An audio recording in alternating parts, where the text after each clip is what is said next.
pathway to freedom for India has never been easy. From 1858 until 1917, there were close to no protests. But there was a single event which had a very large impact in the fight for independence, fueling Indian rage and causing mass protests among the nation.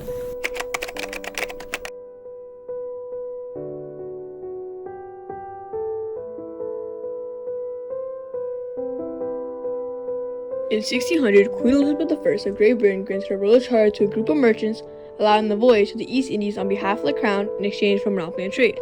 The trade would consist of cotton, silk, indigo, saltpeter, tea, and opium. This is now the start of the East India Company. Their first step of action was creating a treaty with the Mughal Emperor Jahangir. This would cause them to gain a trading post in western India, Surat. The charter that was granted to them allowed them to wage war if needed.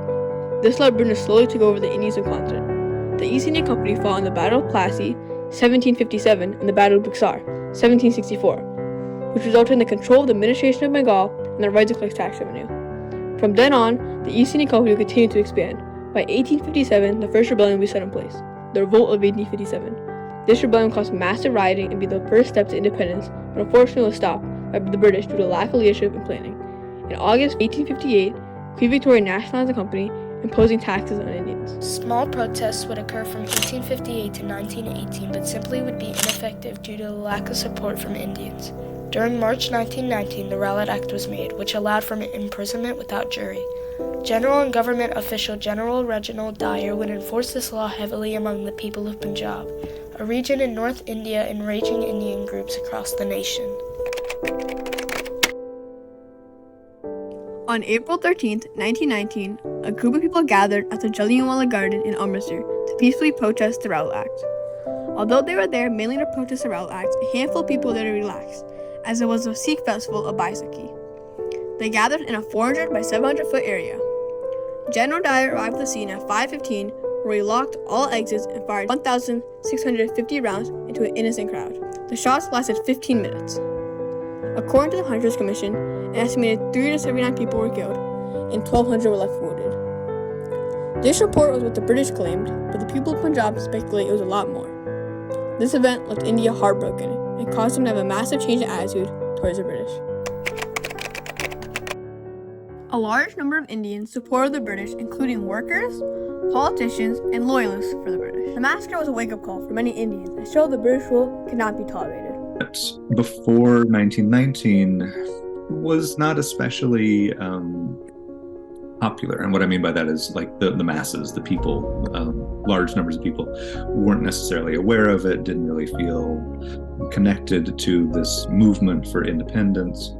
But after the massacre, and after all the other protests that were going on, Gandhi and other leaders in the Indian National Congress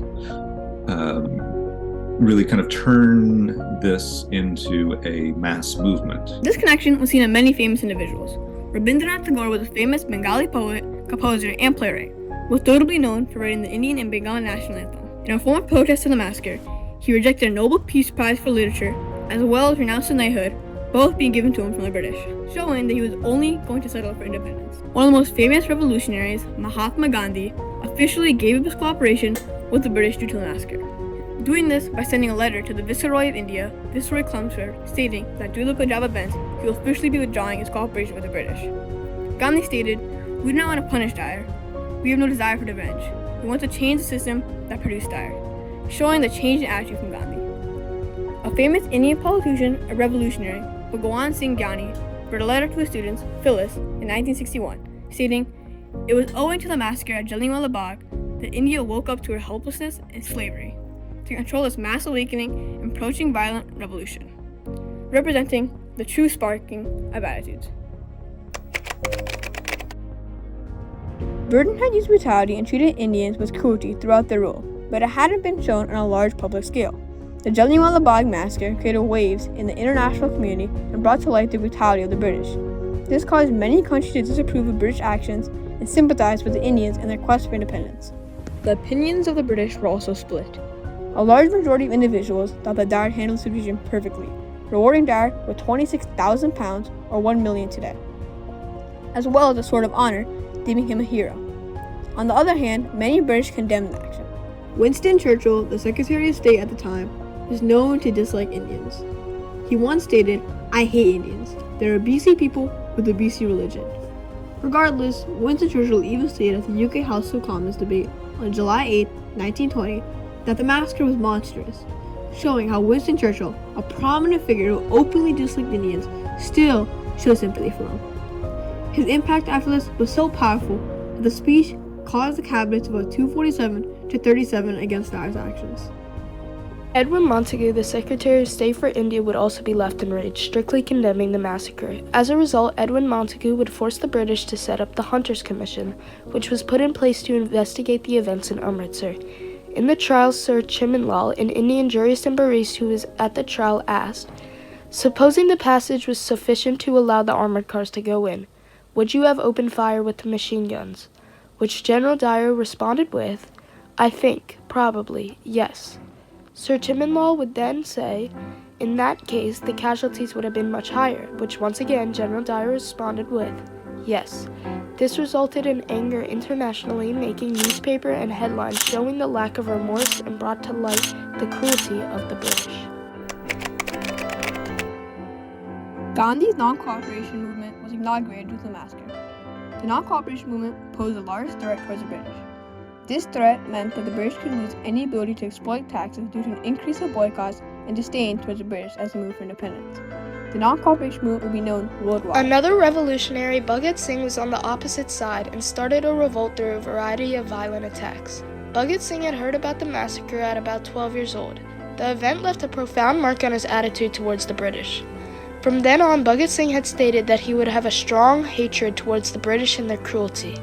He would attend National College of Lahore and after would create the Naujawan Bharat Sabha, which would lead to the mass revolts.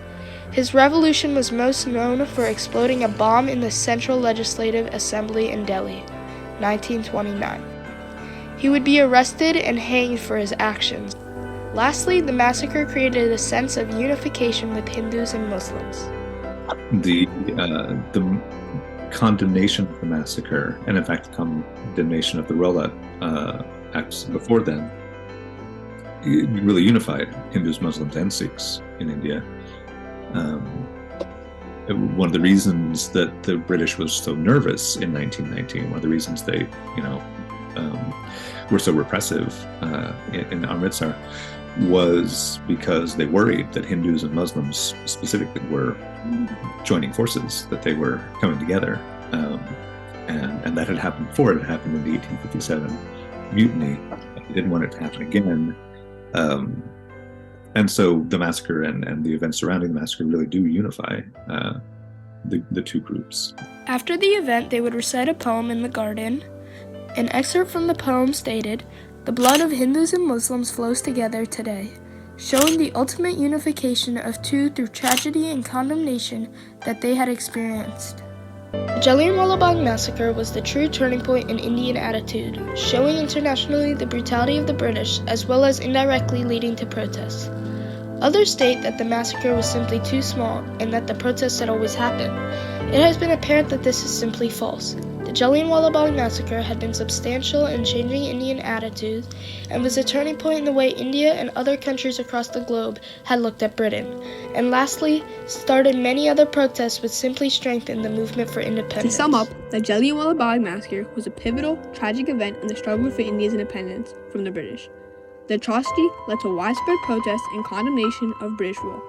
The development of many protest organizations, the largest being the non-cooperation movement led by Gandhi, which ultimately placed pressure on the British and led to India's independence.